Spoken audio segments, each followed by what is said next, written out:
ഹരേ കൃഷ്ണ. എല്ലാവർക്കും മാധവത്തിലേക്ക് സ്വാഗതം.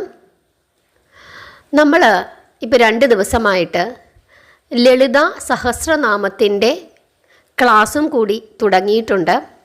എല്ലാ ദിവസവും ഇപ്പോൾ 2 ദിവസമായിട്ട് അപ്ലോഡ് ചെയ്യുന്നുണ്ട്. അർത്ഥം സഹിതം എങ്ങനെയാണ് ലളിത സഹസ്രനാമം ജപിക്കേണ്ടത്, അർത്ഥം മനസ്സിലാക്കി ഭഗവതിയുടെ രൂപം മനസ്സിൽ കണ്ടുകൊണ്ട് വേണം ജപിക്കുന്നതിനായിട്ട്. എങ്കിൽ മാത്രമേ പൂർണ്ണമായിട്ടുള്ള ഫലം നമുക്ക് ലഭിക്കുകയുള്ളൂ. എല്ലാ ഗൃഹസ്ഥാശ്രമികളും നിർബന്ധമായും ലളിത സഹസ്രനാമം ജപിച്ചിരിക്കണം. എങ്കിൽ മാത്രമേ ലൗകികപരമായിട്ടുള്ള നമ്മുടെ പ്രശ്നങ്ങളും ആഗ്രഹങ്ങളും എല്ലാം തന്നെ പ്രശ്നങ്ങൾ മാറി ആഗ്രഹങ്ങൾ സാധിച്ച് ഒരു സ്വസ്ഥമായ ഒരു ജീവിതം നമുക്ക് ഉണ്ടാവുകയുള്ളൂ. അതിനു വേണ്ടിയിട്ട് നിർബന്ധമായും ലളിത സഹസ്രനാമം ജപിക്കണം. അപ്പോൾ എല്ലാവരും ആ വീഡിയോയും കൂടി കണ്ട് നിങ്ങളുടെ അഭിപ്രായങ്ങൾ പറയണം. അതനുസരിച്ചിട്ട് നാമം ജപിക്കണം. അതുപോലെ ഭഗവത്ഗീതയുടെ ക്ലാസ് അതും നമ്മൾ വീഡിയോ ഇടുന്നുണ്ട്. അതും നിങ്ങളെല്ലാവരും കണ്ടിട്ട് നിങ്ങളുടെ അഭിപ്രായങ്ങൾ പറയണം. അപ്പോൾ കഴിഞ്ഞ ദിവസം നമ്മൾ മഹാഭാഗവതത്തിൽ പറഞ്ഞു നിർത്തിയ ഭാഗം എന്ന് പറയുന്നത് ജരാസന്ധനും കൃഷ്ണനും ബലരാമനും ഒക്കെ തമ്മിലുള്ള ആ ഭാഗമാണ്. കൃഷ്ണനും ബലരാമനും തോറ്റോടുന്നത് പോലെ ഒരു നാടകം കളിച്ചിട്ട് ജരാസന്ധനെ പറ്റിച്ചിട്ട് മധുരയൊക്കെ വിട്ടുകൊടുത്തിട്ട് ദ്വാരകയിലേക്ക് പോയ ആ ഭാഗമാണ്. ഇപ്പോൾ മധുര ഭരിക്കുന്നത് ആരാണ്? കംസപുത്രന്മാരാണ്. അങ്ങനെ കൃഷ്ണനും രാമനും ദ്വാരകയിൽ എത്തിച്ചേർന്നു. ദേവശില്പിയായ വിശ്വകർമാവിനാൽ നിർമ്മിതമായതും ഇന്ദ്രാദി സർവദിക്പാലകന്മാരാലും നൽകപ്പെട്ട സമ്പത്തുകളാലും അനുഗ്രഹീതമായ ദ്വാരക എന്ന ദ്വാരാവതിയിൽ ദേവദേവേശനായ ദേവകീനന്ദനൻ യദുവംശത്തിലകനായി വാഴുവാൻ തുടങ്ങി. നമുക്കറിയാം, ധാരാളം സമ്മാനങ്ങൾ ദേവേന്ദ്രനും വരുണനും അങ്ങനെയുള്ള ദേവന്മാരെല്ലാവരും തന്നെ നൽകിയ ആ ഭാഗമൊക്കെ നമ്മൾ സന്തോഷത്തോടുകൂടി കണ്ണു നിറഞ്ഞ് കേട്ടതാണ്. അങ്ങനെ ചുരുങ്ങിയ കാലം കൊണ്ട് ദ്വാരക ഒരു പുണ്യ നഗരിയായി തീർന്നു. ധാരാളം മഹർഷിമാർ നിരന്തരം ദ്വാരക സന്ദർശിച്ചു കൊണ്ടിരുന്നു. ഹരേ കൃഷ്ണ, ഒരു കാര്യം പറയട്ടെ. ഞാനിപ്പോൾ പറയുമ്പോൾ ആ ദ്വാരക നിങ്ങളൊന്ന് മനസ്സിൽ കാണണം. അങ്ങനെയൊന്ന് കാണാൻ സാധിക്കുന്നുണ്ടെങ്കിൽ അത് വളരെ പുണ്യകരമാണ്. അതുകൊണ്ടാണ് പറഞ്ഞത്. ആ പുണ്യ നഗരി എങ്ങനെ ഇരിക്കുന്നു അത് നമ്മൾ കഴിഞ്ഞ ദിവസം വളരെ വിശദമായി പറഞ്ഞതാണ്. എങ്കിലും ഒന്നുകൂടി നിങ്ങളൊന്ന് മനസ്സിലേക്ക് ആ നഗരിയുടെ സൗന്ദര്യം ഒന്ന് കൊണ്ടുവരിക. അങ്ങനെ ദ്വാരക ഒരു പുണ്യ നഗരിയായി തീരുകയാണ്. മഹർഷിമാരെല്ലാവരും എപ്പോഴും അവിടെ സന്ദർശിച്ചു കൊണ്ടേയിരുന്നു. നഗരവീഥികൾ ഏതു സമയത്തും ജനനിബിഡമായിരുന്നു. എപ്പോഴും തിരക്കായിരുന്നു വീഥികളിലൊക്കെ തന്നെ. മധുരാപുരി മന്നവനായിരുന്ന ഉഗ്രസേനനെ തന്നെ ദ്വാരകയിലെ രാജാവായി കൃഷ്ണൻ വാഴിക്കുകയും ചെയ്തു. അപ്പോൾ ദ്വാരകയിലെ രാജാവ് ആരു തന്നെയാണ്? കൃഷ്ണനല്ല, ഉഗ്രസേനനാണ്. ഉദ്ധവർ, സാത്യകി, അക്രൂരൻ, കൃതവർമാവ്, ഗദൻ തുടങ്ങിയവർ തന്നെയായിരുന്നു മന്ത്രിമാരും. അതായത് മധുരയിൽ ആരൊക്കെ ഉണ്ടായിരുന്നോ, ആർക്കൊക്കെ എന്തൊക്കെ സ്ഥാനങ്ങൾ കൊടുത്തിരുന്നോ അതേ സ്ഥാനങ്ങളൊക്കെ തന്നെ ഇവിടെയും ഭഗവാൻ കൊടുത്തു എന്നാണ് സാരം. ഉഗ്രസേനനായിരുന്നു രാജാവെങ്കിലും കൃഷ്ണൻ തന്നെയായിരുന്നു യഥാർത്ഥത്തിൽ ദ്വാരകാപതി. ബലരാമനും ഉന്നതമായ സ്ഥാനം വഹിച്ചിരുന്നു. വിശിഷ്യ ജ്യേഷ്ഠൻ എന്ന നിലയിൽ എല്ലാ കാര്യവും രാമൻ കൃഷ്ണനുമായി ആലോചിക്കുമായിരുന്നു. അതുപോലെ കൃഷ്ണനും എല്ലാ കാര്യങ്ങളും ജ്യേഷ്ഠനുമായി ആലോചിക്കുമായിരുന്നു. ശൂരസേനൻ, വസുദേവർ മുതലായ പിതാക്കന്മാർ രാജ്യഭരണ കാര്യങ്ങളിൽ കൈകടത്താറും ഇല്ലായിരുന്നു. വർഷങ്ങൾ ഏതാനും കഴിഞ്ഞു. രാമകൃഷ്ണന്മാർ വലുതായി. അവരുടെ കൗമാരം കഴിഞ്ഞു, യൗവനത്തിലേക്ക് എത്തി. ബലരാമന്റെ വിവാഹ കാര്യത്തെക്കുറിച്ച് വസുദേവർ ഉഗ്രസേനനുമായി ആലോചിച്ചു. നല്ല ഒരു പെൺകുട്ടിയെ, ഒരു കന്യകയെ കണ്ടെത്തണം.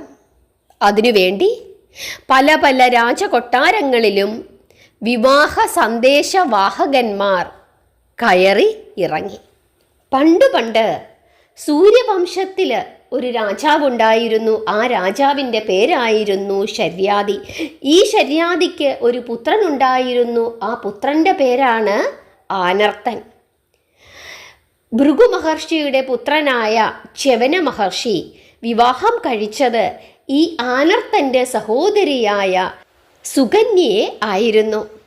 ഈ ആനർത്ത രാജാവിൻ്റെ അധീനതയിലുണ്ടായിരുന്ന ഒരു ദ്വീപാണ് കുശസ്ഥലി. സമുദ്രത്തിലുണ്ടായിരുന്ന ദ്വീപാണ് കുശസ്ഥലി. ആ ദ്വീപാണ് പിന്നീട് ദ്വാരകയായി രൂപപ്പെട്ടത്. ആ കഥ നമ്മൾ പഠിച്ചു. ആനർത്തന് ഒരു പുത്രനുണ്ടായിരുന്നു. ആ പുത്രൻ്റെ പേരായിരുന്നു രേവതൻ.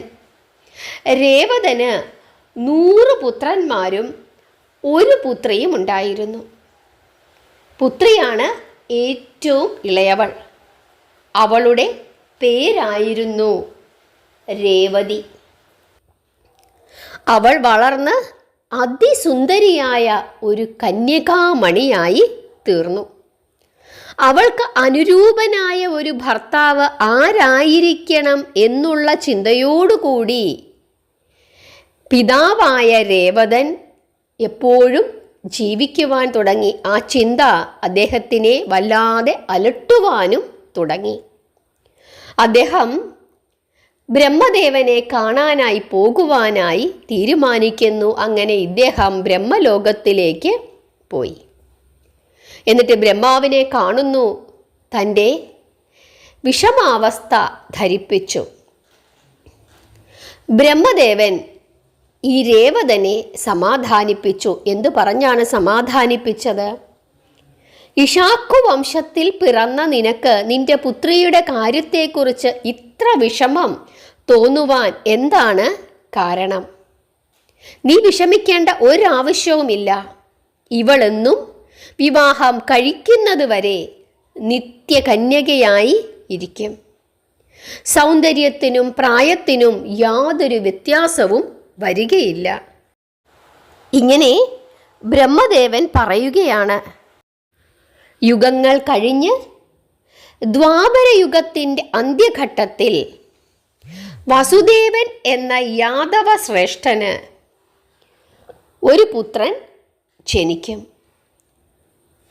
ആ പുത്രൻ അനന്താംശം കൊണ്ട് ബലഭദ്രൻ എന്ന നാമധേയത്തിൽ അറിയപ്പെടും.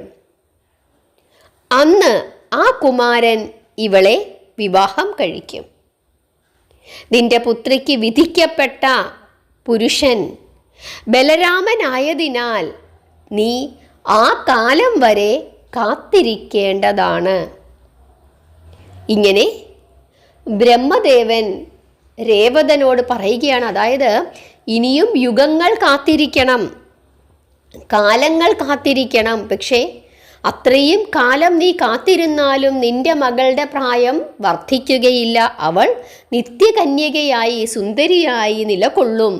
അവളെ വിവാഹം കഴിക്കേണ്ടത് അനന്താംശം കൊണ്ട് വസുദേവന്റെ പുത്രനായി ജനിച്ച ബലരാമനാണ്. സമാധാനമായിരിക്കൂ എന്ന് ബ്രഹ്മദേവൻ രേവതനെ സമാധാനിപ്പിച്ചു. ഇത് കേട്ടപ്പോൾ അല്പം വിഷമമൊക്കെ രേവതൻ ഉണ്ടായി. എങ്കിലും ബ്രഹ്മദേവനെ നമസ്കരിച്ചിട്ട് തിരിച്ചു പോന്നു. കാലം വളരെ കഴിഞ്ഞു. യുഗം അവസാനിച്ചു. ദ്വാപരയുഗം പിറന്നു. യദുവംശത്തിൽ വസുദേവന്റെ പുത്രനായി ബലരാമനും ജനിച്ചു. രേവതിയുടെ മാതാപിതാക്കളും സഹോദരങ്ങളുമെല്ലാം മരിച്ചു പോയിരുന്നു എങ്കിലും രേവതി അന്നും അതിരൂപലാവണ്യം തികഞ്ഞ ഒരു കന്യകാരത്നമായി അവശേഷിച്ചിരുന്നു. അവളുടെ ആകൃതിക്കോ പ്രായത്തിനോ യാതൊരു വ്യത്യാസവും വന്നില്ല. വിധാതാവിൻ്റെ നിയോഗമനുസരിച്ച് ബലഭദ്രൻ രേവതിയെ വിവാഹം ചെയ്ത് ദ്വാരകയിലേക്ക് കൊണ്ടുപോന്നു. ഒരുപക്ഷെ രേവതി അറിഞ്ഞും കാണില്ല. എന്ത്? ഇന്നു ദ്വാരകയായി അറിയപ്പെടുന്ന ഈ സ്ഥലം പണ്ട് തൻ്റെ മുത്തച്ഛന്മാരുടെ വകയായിരുന്നു എന്നുള്ള കാര്യം ഒരുപക്ഷെ രേവതി അറിയണമെന്നില്ല. ചില മുത്തശ്ശിമാർ എന്നോട് പറഞ്ഞു തന്നിട്ടുണ്ട്.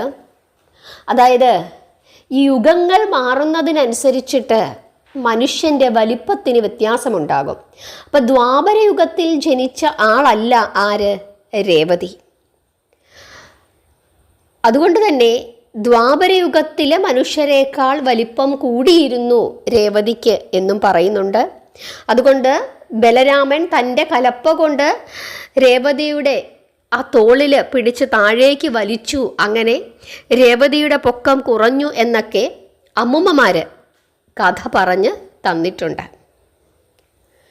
എന്തുതന്നെയായാലും രേവതിയെ ബലരാമൻ വിവാഹം കഴിച്ചു. ഈ രേവതിയുടെ പൂർവികരുടെ വകയായിരുന്നു എന്ത്? ദ്വാരക. അങ്ങനെ ആ ദ്വാരകയിലേക്ക് ബലരാമൻ്റെ ഭാര്യയായി ആര് വന്നു ചേർന്നു? രേവതി വന്നു ചേർന്നു. രേവതിയുടെ അച്ഛൻ രേവതൻ. അവരുടെ വംശം ഇഷാക്കു വംശം. ഇതാണ് ബലരാമ വിവാഹം. നിങ്ങൾക്കെല്ലാവർക്കും ഈ ഭാഗം മനസ്സിലായോ? കേരളത്തിലെ ബലരാമ ക്ഷേത്രങ്ങൾ എവിടെയൊക്കെയുണ്ട്? നിങ്ങളുടെ നാട്ടിൽ ബലരാമ ക്ഷേത്രമുണ്ടോ? അക്കാര്യം നിങ്ങൾ കമൻ്റ് ഇടണം. ഞാൻ ഒരു ബലരാമ ക്ഷേത്രത്തിൽ പോയിട്ടുണ്ട്. അത് ആറന്മുളയാണ്. ആറന്മുളയിൽ ബലരാമസ്വാമിയുടെ ഒരു ക്ഷേത്രമുണ്ട്. മറ്റു ബലരാമ ക്ഷേത്രങ്ങളിലൊന്നും ഞാൻ പോയിട്ടില്ല. പക്ഷേ മറ്റു ക്ഷേത്രങ്ങളുണ്ട്, മറ്റു പലയിടത്തുമുണ്ട് എന്ന് പറഞ്ഞു കേൾക്കുന്നു. തിരുവനന്തപുരം ജില്ലയിൽ ബലരാമ ക്ഷേത്രം ഉള്ളതായിട്ട്, അതായത് നമ്മുടെ ഇസ്കോണിൻ്റെ ക്ഷേത്രമുണ്ട്, കൃഷ്ണ ബലരാമ ക്ഷേത്രം. അതല്ലാതെ ഉള്ള ക്ഷേത്രങ്ങളുണ്ടോ എന്നുള്ള കാര്യം നിങ്ങളൊന്ന് കമൻ്റ് ഇടുമോ? അതല്ലെങ്കിൽ മറ്റെവിടെങ്കിലും ബലരാമ ക്ഷേത്രങ്ങളുണ്ടോ എന്നൊന്ന് കമൻ്റ് ഇടണം. നിങ്ങളുടെ സ്ഥലത്തൊക്കെ ഉണ്ടെങ്കിൽ നമുക്ക് സാധിക്കുമെങ്കിൽ എപ്പോഴെങ്കിലുമൊക്കെ ആ വഴിയൊക്കെ പോകുമ്പം, അതല്ലെങ്കിൽ അതിനടുത്തുള്ള അമ്പലങ്ങളിലൊക്കെ പോകുമ്പം അവിടെയും കൂടി ഒന്ന് തൊഴാനായിട്ടാണ് ചോദിച്ചത്.